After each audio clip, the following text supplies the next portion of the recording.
हम लोग बुद्धि की मुक्ति नव्य मानवतावाद पुस्तक से अध्याय 2 का अध्ययन करेंगे, बंधन और समाधान। बाबा कहते हैं, उस दिन भक्ति तत्व और नव्य मानवतावाद के बारे में समझा रहा था। भक्ति तत्व के संबंध में समझाते हुए कहा था कि बाहरी जगत की कई विसंगतियों के कारण आंतरिक भक्ति को आघात पहुंचता है। उस आघात से बचने के लिए हमें परम पुरुष से कहना होगा, हमारी इस अमूल्य संपदा को, हमारी भक्ति को इन समस्त विपत्तियों से बचाओ। भक्ति मार्ग के संबंध में मैंने यह भी कहा था कि भक्ति को केवल आध्यात्मिक साधना, केवल सिद्धांत नहीं, बल्कि उसे मिशन समझना होगा। उसे जीवन के सर्वोच्च व्रत के रूप में स्वीकार करना होगा। भक्ति मनुष्य में मानवीय भावना का, मानवता का विकास करती है। उसे सूक्ष्मता की ओर अग्रसर करते हुए अंततः जो एकमात्र आनंद घन सत्ता है उसके साथ मिला देती है। इसलिए शास्त्रों ने भक्ति को पुष्टि मार्ग कहा है, अर्थात जिससे मनुष्य की सत्ता पुष्ट होती है। उसका मन क्रमशः दृढ़ता प्राप्त करता है, उसे जीवन में अधिक से अधिक आनंद मिलने लगता है और अंततः उसका जीवन आनंदमय हो उठता है। भक्ति के न होने से जीवन छंदहीन हो जाता है, सुख शांति नष्ट हो जाती है। मनुष्य यदि बहिर्मुखी हो जाए तो वह अपनी आंतरिक शक्ति खो बैठता है और फिर उसका अंत हो जाता है। ताड़ के अंकुरण की प्रक्रिया से यह बात स्पष्ट हो जाएगी। ताड़ की गुठली बाहर की ओर अंकुरित होती है, उसका अंकुर बाहर की ओर बढ़ता जाता है, किंतु भीतर ही भीतर वह खोखला होता चला जाता है और धीरे धीरे मिट्टी में मिलते हुए पूरी तरह नष्ट हो जाता है। यही कारण है कि आज दुनिया के अधिकांश देशों में एक दूसरे को स्वार्थी समझने की भावना, सिनिसिज्म व्यापक रूप से फैलती जा रही है।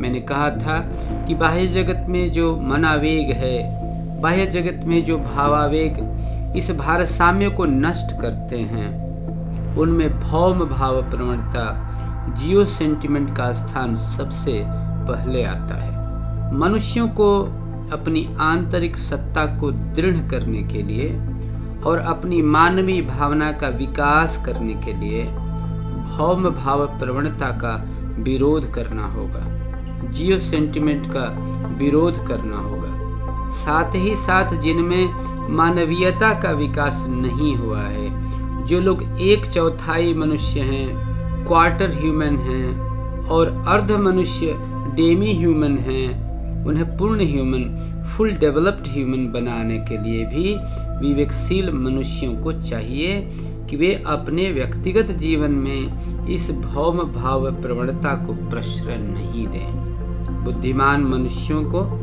मुखर होकर जनसाधारण को सावधान करना होगा, जिससे कि लोग भौम भाव प्रवणता के विरोध में खड़े हो सकें। चुप रहने से बात नहीं बनेगी। जो कुछ हो रहा है उसे सीधे साधे बच्चे की तरह चुपचाप देखते और सहते रहने से भी तो काम नहीं चलेगा। अध्ययन बुद्धि के विकास के लिए आवश्यक। मैंने यह भी कहा था कि देशभक्ति, जियो सेंटिमेंट, जियो पैट्रियोटिज्म, भौम धर्ममत, जियो रिलीजन और भौम अर्थनीति, जियो इकोनॉमिक्स जैसे अनेक भावावेग हैं जो भौम भाव प्रवणता पर ही आधारित हैं। ये सभी मनुष्य की आंतरिक सत्ता को आघात पहुंचाते हैं। इसलिए मनुष्य को इन सबसे सतर्क रहना होगा, जिससे कि उनकी अत्यंत मूल्यवान और आंतरिक संपदा, इनर एसेट्स नष्ट न होने पाए। शास्त्रों में कहा गया है, पठतो नास्ति मूर्खत्वम, जगतो नास्ति पातकम, मौनिनाम कलहो नास्ति, न भयम चास्ति जागृत। हे बुद्धिमान मनुष्य, यदि तुम मूर्ख होना चाहते हो तो पढ़ना सुनना छोड़ दो। यदि तुम पापी होना चाहते हो तो दूसरों के दुख दर्द की परवाह मत करो। यदि तुम बिना किसी संघर्ष के शांति पूर्वक रहना चाहते हो तो मौन व्रत धारण कर लो। और यदि तुम विपत्तियों से बचना चाहते हो तो अपनी आंखों को और कान को बंद कर लो। इस भौम भाव प्रवणता जियो सेंटिमेंट का सामना करने के लिए सबसे बड़ा अस्त्र क्या होगा, सबसे मजबूत आधार क्या होगा? वह होगी विवेक, रैशनल मेंटालिटी। इस विवेक का विकास दो प्रकार से करना होगा। एक तो अधिक से अधिक विषयों का अध्ययन करना होगा। अध्ययन के लिए संस्कृत में दो शब्द हैं, एक है पाठ और दूसरा है स्वाध्याय।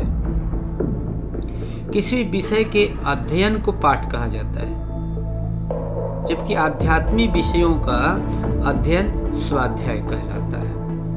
और जो लोग पढ़ना नहीं जानते वे दूसरों के मुंह से सुनकर इस भौम भाव प्रवणता के विरुद्ध संघर्ष करेंगे। जो लोग बुद्धिमान हैं उनका कर्तव्य है कि वे दूसरे अनेक लोगों को इसके बारे में समझाएं। इस प्रकार सभी लोगों के विवेक का विकास करना होगा और उन्हें भौम भाव प्रवणता के विरुद्ध संघर्ष करने के लिए तैयार करना होगा। यह विवेकशील मानसिकता एक मजबूत बाड़, फेंस की तरह भाव संपद को भौम भाव प्रवणता से बचाएगी। जो लोग स्वयं भौम भाव प्रवणता के धरातल से ऊपर उठ चुके हैं और दूसरों को भी इस भावावेग से ऊपर उठाने में सहायक हैं, वे ही समाज में वरेण्य कहे जाएंगे। यह मैंने बतला दिया है कि विचारशील मानसिकता किस तरह काम करती है। मैं यह भी बता चुका हूँ कि भौम भाव प्रवणता एक पक्षीय नहीं है, वरन इसकी जड़ें जीवन के समस्त क्षेत्रों में फैली हुई हैं। जिस तरह किसी विशाल भवन में यदि एक बड़ का पौधा लग जाए और देखते ही देखते उसकी जड़ें भवन की समस्त दीवारों में फैल जाती हैं और अंततः विशाल भवन ध्वस्त हो जाता है, उसी तरह भौम भाव प्रवणता से मनुष्य की आंतरिक संपद पूरी तरह नष्ट विनष्ट हो जाती है। अतः उसे बचाने के लिए विचारशील मानसिकता का विकास करना ही होगा। इसके बाद सामाजिक भाव प्रवणता के बारे में कहा था, इससे पूरे विश्व में फैली किसी न किसी जनगोष्ठी की भावनाएं प्रभावित होती हैं। इसके अलावा साधारण मानवतावाद नामक एक और भावावेग है। ये दोनों भी अच्छे नहीं हैं। सामाजिक देश प्रेम, सोशियो पैट्रियोटिज्म, सामाजिक धर्ममत, सोशियो रिलीजन, सामाजिक अर्थनीति, सोशियो इकोनॉमिक्स, सामाजिक कला, वास्तुशास्त्र, साहित्य, सोशियो आर्ट, आर्किटेक्चर, लिटरेचर इत्यादि सामाजिक भाव प्रवणता के ही विविध रूप हैं। एक जनगोष्ठी के देवता कह गए हैं, धरती पर तुम्हारे देवता की तरह महान और कोई जन देवता नहीं है, केवल तुम्हारी जनगोष्ठी पर ही ईश्वर की कृपा है, शेष सभी अभिशप्त हैं। यही है सामाजिक धर्म मत की अभिव्यक्ति। सामाजिक देश प्रेम और सामाजिक अर्थनीति के साथ भी यही मानसिकता काम करती है। अन्य कोई देश बर्बाद होता हो तो होने दो, मैं उस देश को जीतकर उसका प्राण रस चूस लूंगा। यही है सामाजिक देशभक्ति की विकराल परिणति। इसे फासिज्म भी कहते हैं। सामाजिक भाव प्रवणता के चंगुल से छुटकारा पाने के लिए क्या करना होगा? इससे बचने का एकमात्र उपाय यह है कि लोगों में आध्यात्म की ओर ले जाने वाली मानसिकता, प्रोटो स्पिरिचुअलिस्टिक मेंटालिटी का विकास करना होगा। और इस मानसिकता का आधार होगा समसमाज तत्व। मनुष्य जब अपने मन प्राण से समसमाज तत्व को समझ लेंगे और उनमें अपने अध्यात्मोन्मुख मानसिकता विकसित हो जाएगी, उनमें अपने आप अध्यात्मोन्मुख मानसिकता विकसित हो जाएगी। साथ ही साथ आध्यात्म की ओर ले जाने वाले मानसिक ढांचे, प्रोटो स्पिरिचुअलिस्टिक साइकिक स्ट्रक्चर का भी निर्माण हो जाएगा। यह समसमाज तत्व अत्यंत मूल्यवान वस्तु है, क्योंकि सामाजिक भाव प्रवणता की विभीषिका से लोगों को बचाने के लिए इसके अलावा और कोई उपाय नहीं है। यदि कोई समसमाज तत्व को छोड़ दे और सोचे मैं धर्म के पथ पर चलूंगा, भक्त बनूंगा, समाज का भला करूंगा, किंतु पाप और अन्याय के विरुद्ध एक शब्द भी नहीं बोलूंगा, तो मैं कहूंगा कि ऐसा नहीं हो पाएगा। अर्थात समसमाज तत्व की उपेक्षा करके समाज हित की बात सोचना बिल्कुल ऐसा ही है जैसे गाड़ी को घोड़े के सामने खड़ा करना। गाड़ी हमेशा घोड़े के पीछे रहती है। गाड़ी को घोड़े के आगे रखने से तो अनोखी स्थिति पैदा हो जाएगी, न घोड़ा चल सकेगा और न गाड़ी आगे बढ़ सकेगी। समसमाज तत्व को भूलकर समाज हित की बात सोचने से ऐसी ही अजीब स्थिति पैदा हो जाएगी, कुछ भी नहीं हो सकेगा, क्योंकि समसमाज तत्व ही वह विचारधारा है जो यह सिखाती है कि धर्म का आधार है सामूहिक विकास, सभी को साथ लेकर चलना। कविवर रविंद्रनाथ ठाकुर ने कहा है, विश्व जनेर पायर तले धूलिमय जे भूमि सेई तो स्वर्ग भूमि, सबाई निये सबार माझे लुकिए आछो तुमी सेई तो आमार तुमी। सारी दुनिया के लोग जिस धूल धूसरित धरती पर चलते हैं वही धरती तो स्वर्ग है। सभी लोगों को साथ लेकर सभी के हृदय में तुमने अपने आप को छुपा लिया है। हे परम पुरुष, वही तुम मेरे हो। यही समसमाज तत्व का प्रारंभ है और यही है अंतिम परिणति। इसलिए समसमाज तत्व से ही समाज का आधार दृढ़ बनेगा। अध्यात्मोन्मुख मानसिक ढांचा और अध्यात्मोन्मुख मानसिकता इस दृढ़ आधार को सतत चलमानता प्रदान करेगी। अध्यात्मोन्मुख मानसिकता सभी दिशाओं में अनंत काल से तरंगायित हो रही है। अनादिकाल से परम चैतन्य अनंत सत्ता की ओर बढ़ती चली जा रही है।